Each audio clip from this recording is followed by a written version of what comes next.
Comment créer de la tension narrative lorsque tu es scénariste? Bon, je te dis, moi c'est Gilou, j'écris l'avènement et je vais te donner les conseils que moi j'essaie de suivre et d'utiliser. Il faut que tes agonistes-antagonistes, tu vois, chacun de leur point de vue, ils ont raison. Ils doivent s'affronter dans quelque chose où les deux ont raison. Et l'idée, c'est que ils sont en opposition par rapport à ça. Ils doivent s'affronter par rapport à ça. Mais cet affrontement, pour qu'il ait de la valeur, il faut aussi qu'il ait un impact sur le monde lui-même. Tu vois ce que je veux dire? Non. Je vais détailler, je prends un exemple. Je prends toujours cet exemple-là, mais j'aime bien les chevaliers du zodiaque, l'arc des chevaliers d'or.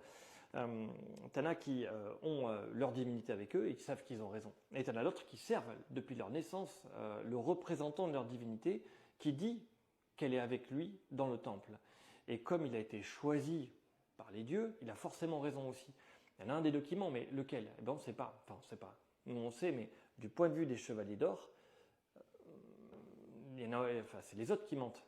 Et du point de vue des chevaliers du zodiaque qui servent Athéna, c'est les autres qui mentent aussi. Et ils vont devoir s'affronter pour savoir un petit peu qui c'est qui a raison. S'affronter physiquement, parce que forcément, il y a une divinité qui est derrière, c'est un shonen, c'est du combat. Celui qui gagne le combat a forcément raison. Mais derrière, c'est un impact sur le monde, parce que Athéna est censée être, dans cet univers-là, celle qui défend la Terre contre les forces du mal. Donc évidemment que si d'un côté, c'est les forces du mal qui sont infiltrées au plus haut de l'ordre le plus puissant, et de l'autre côté, tu as ceux qui essaient de rétablir l'équilibre. Donc l'enjeu est immense. Donc tu vois, on a deux personnes qui ont des points de vue très différents sur, en réalité, exactement la même chose qui a des répercussions énormes sur le monde. Tu vois, il faut les mettre dans les pires situations.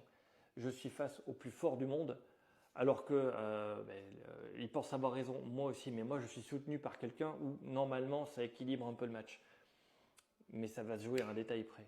Mais en général, c'est les questions morales, tu vois, où est-ce que tu veux te placer pour faire gagner l'un ou l'autre, et qu'est-ce qui sert véritablement à la narration. Mais là, je me rends compte que c'est d'autres sujets. Je vais faire d'autres vidéos pour étayer un peu plus parce que je mange différents sujets.